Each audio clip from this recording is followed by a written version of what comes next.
हम इस वक्त शंभू बॉर्डर पर मौजूद हैं और 12 बजे आज जो है किसान दोबारा कूच करेंगे या शंभू बॉर्डर से दिल्ली की तरफ वो पैदल मार्च करेंगे। हालांकि परसों भी अटेम्प्ट किया था 101 किसानों ने, लेकिन उसके बाद हमने देखा कि किस तरह हरियाणा पुलिस द्वारा हैवी जो शेलिंग की गई, टीयर गैस की, उसमें लगभग 15-16 किसान इंजर्ड भी हुए, कुछ क्रिटिकल भी हैं। सो आज क्या प्लान रहेगा, कितने बजे जाएंगे और आज स्ट्रेटेजी क्या रहेगी? हमारे साथ हैं किसान नेता जो सरवन सिंह पंधेर। पंधेर साहब, परसों आपने कोशिश की थी लेकिन आपको जाने नहीं दिया गया। कल आपने पूरा दिन इंतजार किया कि शायद केंद्र की तरफ से, सरकार की तरफ से बातचीत की कोई न्योता आए, लेकिन वो नहीं आया। तो आज आपने बोला है 12 बजे फिर जाएंगे, तो आपको उम्मीद है आज जाने दिया जाएगा आपको? हाँ, देखिए, जिस तरह का सरकार ने आगे बंदोबस्त कर रखा है, 100 आदमी आगे नहीं बढ़ पाएगा, ऐसा हमारा मानना है। 100 आदमी की ताकत स्टेट के खिलाफ संघर्ष करने की नहीं है। हम जो इन्होंने बोला था कि ट्रैक्टर ट्रॉली नहीं चाहिए, केंद्रीय मंत्री, राज्यों के मंत्री, इन्होंने हाई कोर्ट में, सुप्रीम कोर्ट ने जो प्रशासन की कमेटी बनाई थी सुप्रीम, उन्होंने बोला था, तो हम देश को दिखाना चाहते हैं कि ये किस तरह से मुकर रहे हैं। देश के किसान को देश की राजधानी में नहीं जाना देते हैं। ये हम दंडौत करते भी जाए ना तो भी हमें दिल्ली जाने नहीं देंगे। उन्हें लगता है कि हम इसे बदनाम कर लेंगे। हरियाणा के अंदर इंटरनेट बंद किया, हम लोग जो है खनौरी से तो आगे नहीं बढ़ रहे, डबवाली से नहीं जा रहे, अब कब दिल्ली पहुंचेंगे, दिल्ली के अंदर बैरिकेटिंग की हुई है। इस तरह का माहौल बना के वो बताना चाहते हैं भी उपद्रवी है, हमारे एक्स को बदनाम करना। उन्हें लगता है हम इनको बदनाम करने में सफल हो जाएंगे। अगर हमारा कुछ भी देश के किसान मजदूर का उनके मन में सत्कार हो, वो वार्ता करेंगे। वो वार्ता भी नहीं करना चाहते। हमने बोला था हरियाणा के अधिकारियों को भी अकेले अकेले आदमी को बुला लीजिए, अकेला अकेला आदमी चेकिंग करा के आगे बढ़ता रहेगा। पर वो ना तो हमें आगे जाने दे रहे हैं, ना हमें वार्ता कर रहे हैं। तो हमारे पास एक ही रास्ता है कि देश के कृषि के लिए, देश के किसान मजदूर के हित के लिए, जो इतना बड़ा परिवार हमारा 80 करोड़ से अधिक का, अगर कुछ भी बलिदान देना पड़े हमारे जत्थे को, तो उस बलिदान के लिए तैयार है। तो कल भी आप इंतजार करते रहे कि बातचीत होगी, तो आपका कहना है कि कोई इनविटेशन नहीं आया।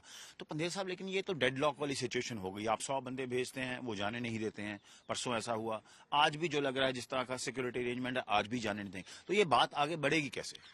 नहीं, देखिए, बात बढ़ाना, समस्या का हल सरकार के हाथ में। हम लोग लगभग 300 दिन हो गए आज मोर्चे को, अमर अनशन को 13 दिन हो गए। बात बढ़ाना केंद्र के हाथ में है। हमारी ओर से तो डेडलॉक नहीं है, ना हम डेडलॉक करना चाहते हैं। अब वो कहें हम अपनी स्ट्रगल भी छोड़ दें, ऐसा तो नहीं होगा। ये सब बातें तो जब जत्था जाएगा, आएगा, उसके बाद ही पता चलेगा आज क्या बनता है। तो आपने खास तौर पे कहा कि यूनियन एग्रीकल्चर मिनिस्टर जो हैं वो बात करें। एमएसपी जो है वो मेन डिमांड है कि उसको लीगल गारंटी बनाई जाए। तो आप यूनियन एग्रीकल्चर मिनिस्टर से नीचे बात नहीं करेंगे? नहीं, देखिए, केंद्र के मंत्री ही, और जिस विषय पर बात होनी, उस विषय के मंत्री ना हो तो बात करने का कोई महत्व नहीं है ना। अगर कृषि के ऊपर बात होनी, केंद्र के मंत्री हमारी ओर से, गृह मंत्री जी आ जाएं, प्रधानमंत्री जी आ जाए, क्या है, लेकिन उनका विषय है कृषि मंत्री का ये, तो उनका मंत्रालय, उनको बैठना तो आवश्यक है। और कोई भी मिनिस्टर आ जाए, हमें क्या आपत्ति है। तो प्राइम मिनिस्टर भी विजिट कर रहे हैं हरियाणा में 9 तारीख को, तो वो कोई अप्रीहेंशन तो नहीं है कि कहीं आप वहां जाना चाहते हैं? ऐसा कुछ तो है नहीं प्लान आपका? नहीं लगता मुझे, इस तरह का भ्रमित करके देश को भी बदनाम कर रहे हैं। हरियाणा में कुछ भी हो, हमारे दोनों मोर्चों का कोई ऐलान नहीं है। पंजाब में कोई भी भाजपा के लोग आएंगे, इसका विरोध करने का तो हमारा ऐलान है, लेकिन पंजाब से बाहर हमने कोई ऐलान नहीं कर रखा है, ना हमारी इस तरह की कोई कोशिश है। हमने अधिकारियों को बोल रखा था, अगर हमारा जत्था भी जाता है, हम सड़क से आगे पीछे कहीं पर भी जाएंगे नहीं। इस तरह का प्रचार, प्रोपोगंडा, उन्हें लगता है एजेंडा, मीडिया को देख के हम इसे रोकने में सफल हो गए जी। प्रधानमंत्री की रैली के कारण रोका था, ये उचित नहीं है। 100 आदमी है भाई, एक एक करके बुला लो। इतनी बड़ी आपकी फोर्स है, वो रोड पर चलता है, रोड पर तो लाखों लोग जा रहे हैं।